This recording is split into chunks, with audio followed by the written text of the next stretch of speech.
Hello everyone, welcome back to the channel. Today we are doing a training vlog.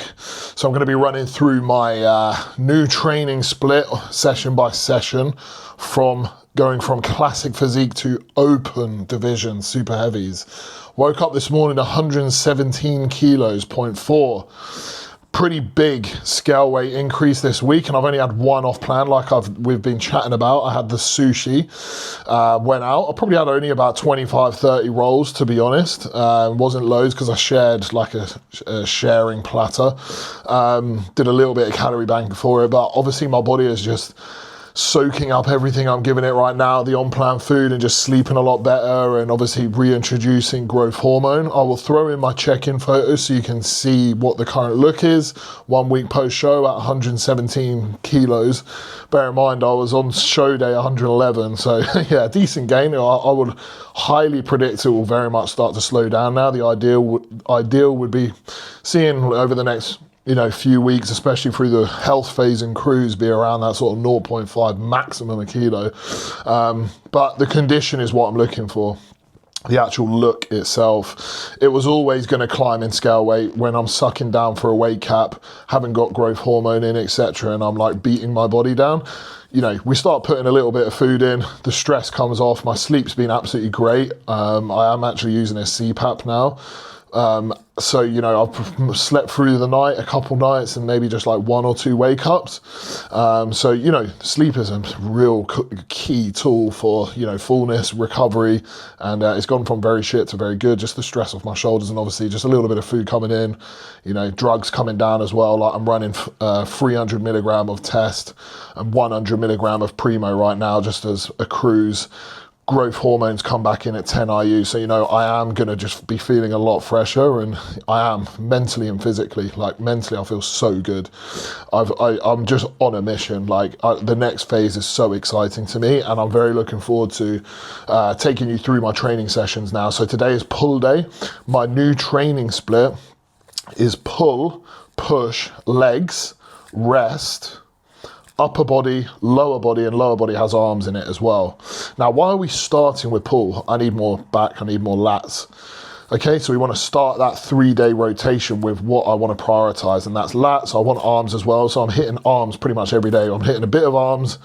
Obviously, we're hitting arms push, triceps, we're hitting biceps on pull. We are hitting a little bit of arms on legs as well, quads, touch up, rest. Upper body is then upper with tricep, and then lower body is lower body with starting with biceps. So we're hitting arms that's in some capacity every day in the split. For me, I need big arms. That's what I want, and that's what I'm prioritizing. I need lats and arms. It was the same in classic, and it's going to be the same in open. There's no difference, in look. I don't think. You need more size. You don't just disregard aesthetics when going into open, at least not for me. What I want to bring to the open division and what the look I want to bring is the same like aesthetics and proportions I had with classic, just more muscle and not sucked down. So yeah, today is pull day. It's very much kind of a lower volume approach, 2 sets across the board or exercises, but I will obviously just show you. What I'm going to do is film.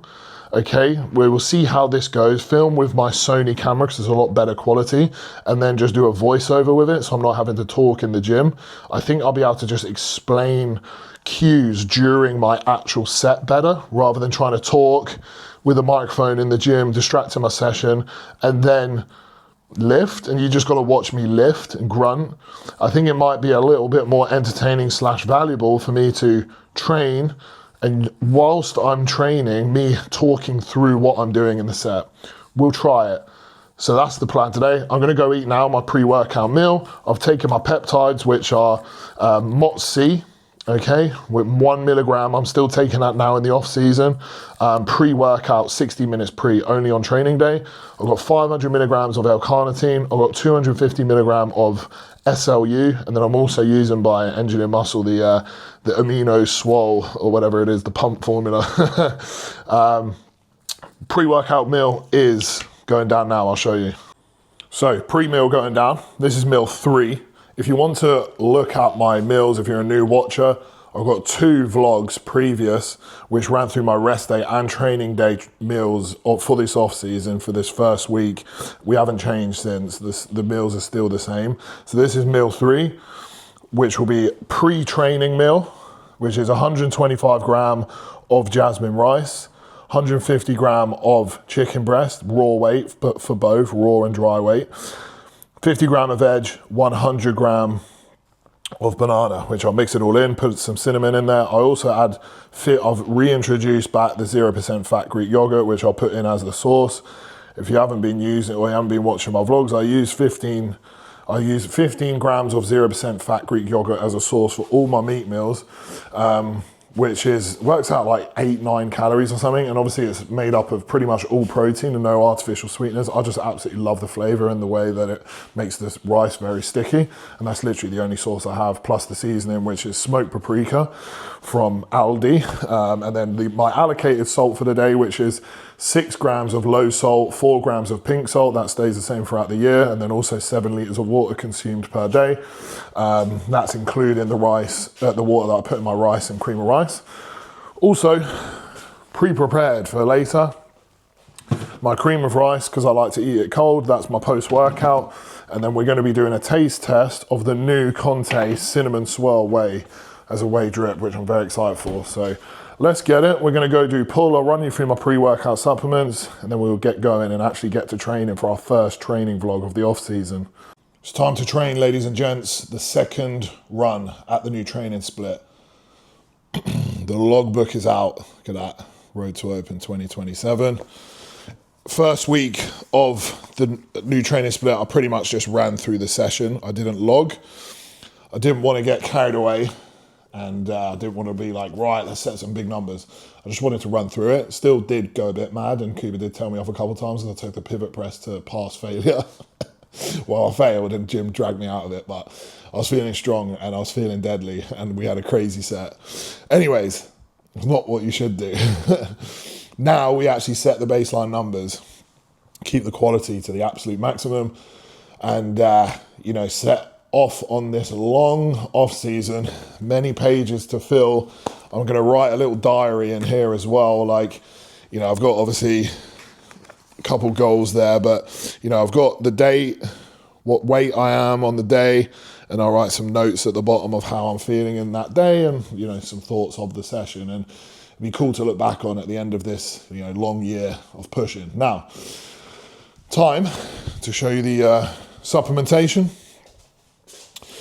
So this will be drunk during my session for hydration. So, we've got sodium, potassium in there, the cocoa mineral, which will be replenishing like your electrolytes, or orange soda, very, very good. Any of these flavors from HydroFlow are really good. This is my other intra, which is the fuel. So EAAs, 25 grams of Essential Gains, strawberry lime flavor to spike the MPS midway through the long session. And then Carb Drive, which we've been upped to 50 grams. So it's probably around 45 grams of carbs in that. And I'll drink that. It's like that full. And I'll drink that all in one, about halfway through the session, normally before like a big compound, 2 hours after my pre-workout meal.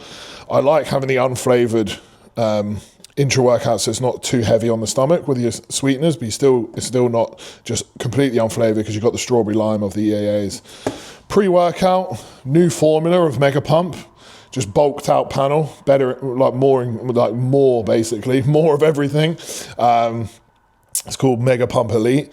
That cherry flavor with strawberry laces conviction, which is the stim. I'm doing a full scoop of this now. Full serving. Now we're in the off season because I can get after it and not have to be worrying about fucking holding back for inflammation. Creatine, 10 grams, and that'll be 20 grams now intaked. So honestly, life now is buzzing because I get to train. And if you haven't noticed, this is what I love most about life. Being excited to train, not having to go into the session like feeling weak, feeling shit, feeling flat, having to hold back because of information, all this and all that. Nah, now we can go in and fucking get after it. And every single set we can try and progress. And that is what's going to build the progress this off season, that mentality. And it's having that mentality every single session. It's not just, pretty motivated post-show, and then like 3 months later you're dragging heels. No, it's maintaining that fucking drive and passion every session across the next year. So let's get it. I will chat to you in the gym. Pull day going down. So we are starting with a warm-up. This is a cable pullover. The main goal of this is to just drive blood into the lats. This is not a failure set. It is like, 2-3 rep in reserve, one set, just driving the elbow down into the hip. You can either do the single arm, or I'm doing it on a close stack dual arm. And yeah, just get blood into the musculature so that when I'm moving on to the following movements, I can feel my lats and I can connect to my lats better, because connecting to your lats is very important when trying to target those lower lats in the pull downs and rows. I'm starting my pull day with a bicep cable curl. Biceps and triceps for me are a priority right now. I want to bring up my arms, so I'm going into this exercise fresh, and I'm loading this. As you can see, this is a 7 repper. With bicep work, we do want to treat these like any other muscle group. So, loaded, pretty heavy, obviously whilst maintaining good quality form, but progressing them still, not just pump workouts. This is a main part of my movement, the first exercise, as you can see. So you take it, to failure with intent.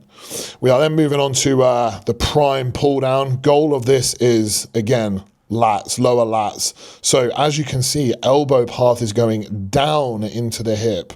I'm calf raising my my quad into the pad, turning the hip slightly away so that I'm creating more distance from the elbow to the hip in the stretch. And then we're loading this in the mid because it's the first lats movement. And then it's elbow down to hip. That's the best advice for lats. And then we are into the Atlantis row. Again, a lat movement. Look at where my leg is turned outward and my hip is turned outward as well, to create more distance in the stretch from the elbow to the hip. Okay, here I am thinking elbow right up against the torso, tight here.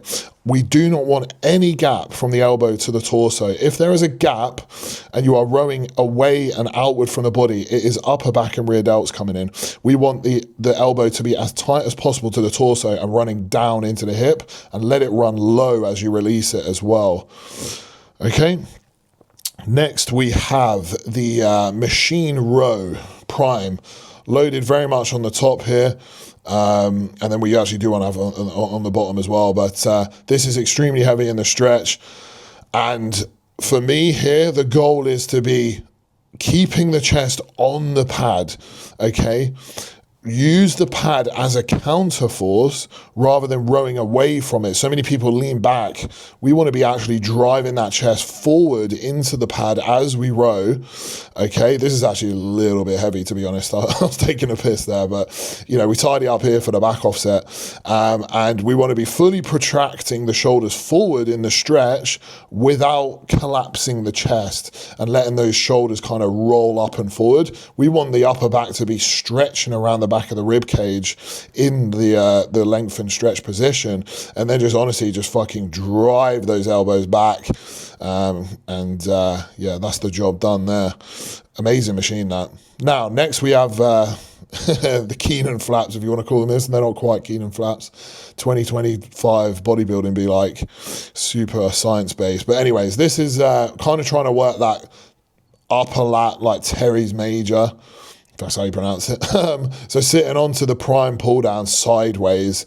I have not hit this kind of angle of a pull down in quite some time. So, I want to make sure that some type of frontal plane pull down, which is what this is included in my setup, because my other lat training is completely sagittal, which is like elbow in front of the body. This is more to the side. And then we're hitting the bicep curl, which is a single arm machine curl, loaded at the 5 cam, so like slightly mid-lengthened. Again, hard to get these wrong, isn't it? Drive elbow down into the pad, keep connection on the tricep onto the pad at all times. Make sure you are actually, dragging it up with your bicep and not your front delt. Again, treat this like a fucking set. This is one of the most important parts of your physique, your arms. Big arms make a physique, shit arms make you look off. So load it, progress it, take pride in your curls just as much as you would your squats. Then rear delts. So goal of this is to be protracting my shoulders forward in the stretch, and then kind of have my reaching out and touching the walls either side of me. rather than like rowing it back. Like, you know, you want to focus on the arms coming out to the side rather than back, and this is going to keep connection on the rear delt rather than the upper back. Looks like I probably could connect with my rear delts a little bit better here, but I mean, they look fucking blown up and pumped, so I can't be moaning. And that's that. And then I'll go on to, this isn't actually in my program, but I've added it because I want bigger forearms. I'm just going to do some reverse wrist curls because my forearms are pretty pathetic and I just want more forearm to bulk out that sort of lower forearm when I'm hitting poses. I'm someone with very small joints and skinny forearms, which is good because it means you have like, you know, kind of like tighter insertions and normally smaller waist, but at the same time, the forearms are dweeby, and when I'm sat there in an oversized shirt, I want some big fucking thick forearms. Then into planks. I do these after every single training session. 2 sets. This was an absolute murder to get to 90 seconds, but as I was filming, I was like, I ain't bitching out. I didn't show the whole thing because I don't want to sit here for 90 seconds and talk, but yeah, 90 seconds today. Post-workout meal going down. I'm going to show you it, eat it quickly, and then have a debrief about the session. Whew. Bit shaky. I need to eat rapid, like long hard session. Now look at this, the new Conte Elite Repair Whey cinnamon swirl. That's the cinnamon swirl whey paste on top. New addition to my arsenal. So this is the Whey Elite. Okay, so it's half concentrate, half isolate, so it digests really well. And obviously, look at it, the cinnamon swirl. I'm going to eat it. I haven't even tried it yet, but I can smell it, and I'll give you a little review once I've eaten it. Like I said, feeling a bit shaky, a bit hypo, so I'm going to get this down me and we'll have a chat. So I've eaten, just done the voiceover for the session there. Session complete, really good sesh. I'm loving this kind of little bit lower volume approach. As you can see, it's kind of like 2 sets across the board. Maybe I think we're doing 1 less back exercise than my previous split, but obviously everything comes around quite quickly because of the higher frequency. It's a lot more effective, and I don't come away from the sessions feeling completely destroyed and almost this like empty feeling. Like if you've ever done like quite a bit of volume in a session, you know what I mean by empty. I never really get this proper pump at the end of it. I almost just feel like I've just torn through all my food, whereas I come to the end of these sessions, even though I've like, you know, put in serious work, I'm just full. Like I know that I've completely stimulated the muscle, but I haven't overdone it. And I get home and, you know, I feel like I'm waking up and I'm recovered. So, you know, across a long period of time, a year's off season, that's going to be perfect. And with the main thing for me is trying to mitigate getting injured as well. Like across this off season where I'm going to be pushing heavy body weights, you know, I'm already coming in and I'm squatting 5 plates on the pendulum, you know, already moving quite a bit of weight. Like, okay, that's 1 week post show. You know, we need to pace it, right? So like I've got a big year ahead of me where the body weight's going to be climbing, the strength's going to be climbing. So the main thing for me is just really trying to keep a lid on the load lifted. I know that goes against what most people want to be doing, but it's more so making the load that I'm lifting extremely hard. In other ways, by that I mean tempo, form, control, connection, you know, all things that we can try and progress as well as load and reps. You can look at 2 sets filmed and it on paper on my logbook, it might be the exact same 3 plates per side for 8 on an incline press. Not that I do that, but that's an example, right? On paper, week to week, it might have been the exact same 3 plates per side for 10, 3 plates per side for 10. I look at the footage, that's why filming your sets is so important. First one, little bit rushed, inconsistent reps. Second one, super controlled, micro pause in the hole. So on paper, I've, you know, held weight, held load, haven't progressed. But on the footage and the control and the stimulus produced, I have progressed. So we don't always need to progress reps and load to actually progress a stimulus and cause growth. An adaptation, aka muscle growth, occurs when you put more stimulus on the muscle.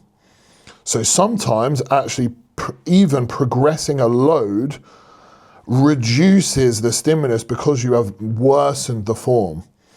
If you want to progress a stimulus, you have to be consistent with your form.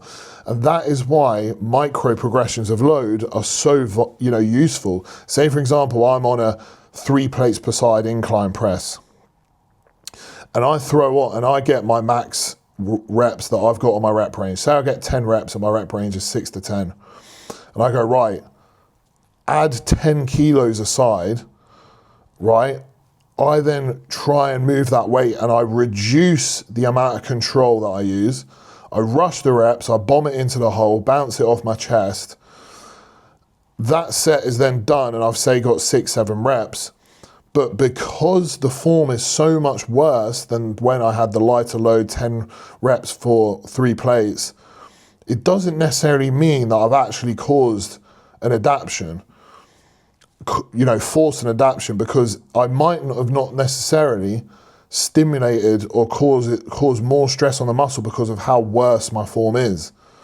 So what you must do is maintain the form and quality from week to week whilst progress in reps and load. So the best course of action is to progress a load with very small amounts.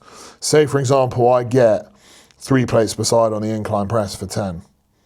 Right, add 1.25 aside, add 2.5 aside, go into the set, and it won't feel all that much heavier, but even if you get 1 less rep, or even the perfect situation would be you go into the set with the 1 kilo aside on and you match reps with the same quality. That is just cold hard progress, right? This is what people are scared to do, take those micro load progressions. But you go from doing 3 plates aside to 3.5, that is a fuck ton of extra load, and it's going to feel very heavy in your hands, and more often than not people panic, they worsen the form, and then you get stuck at the low end of the rep range and it never progresses because you haven't caused an adaptation in order to force your muscles to grow, to get stronger.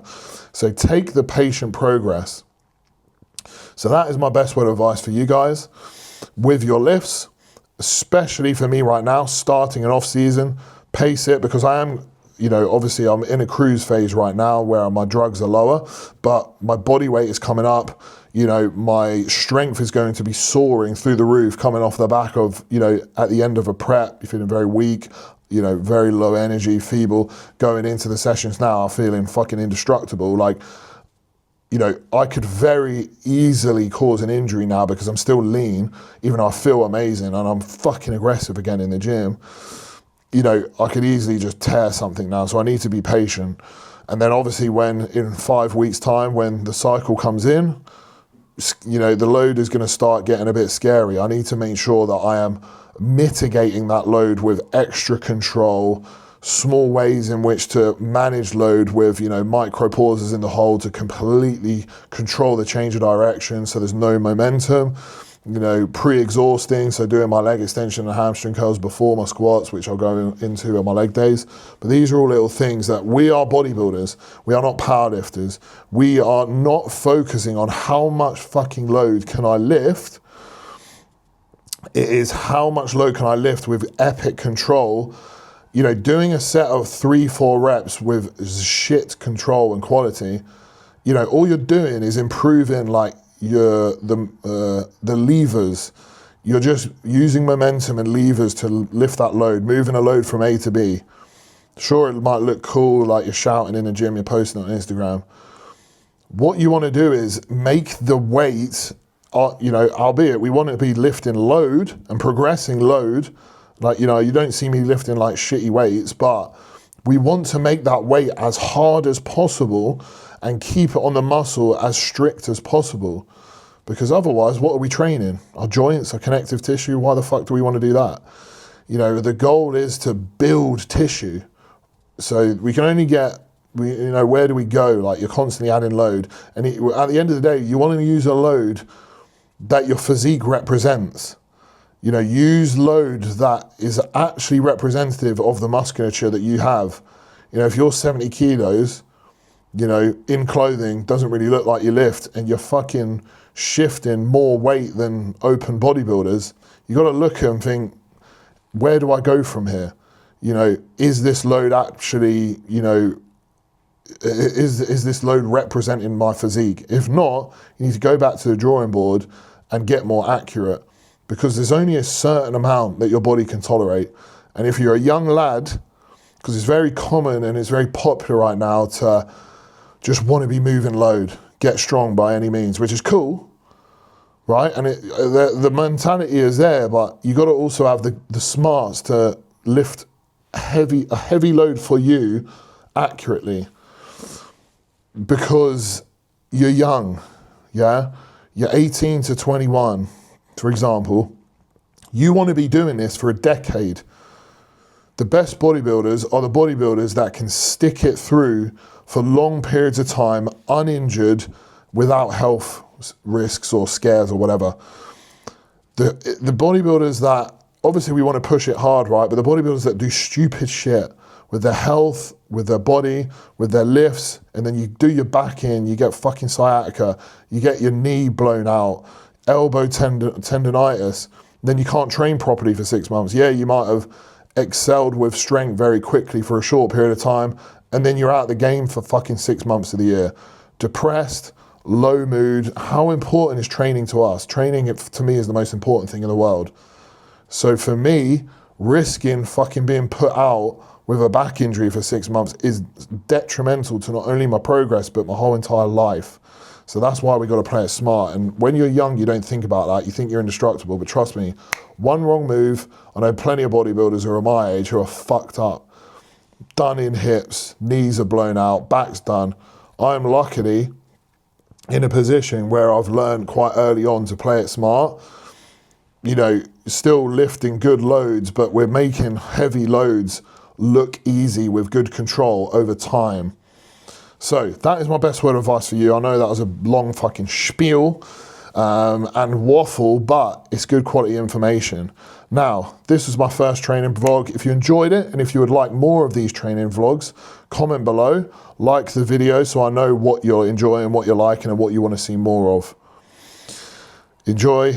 Thank you for all the shares. Thank you for the subs. Do you like this hoodie? New knitwear by VQ. It's very nice. It's like a knitted tracksuit, extremely comfy for post-workout or rest days. If you're getting any stuff from VQ, guys, use my code Joe15. Much appreciated. But yeah, until next time.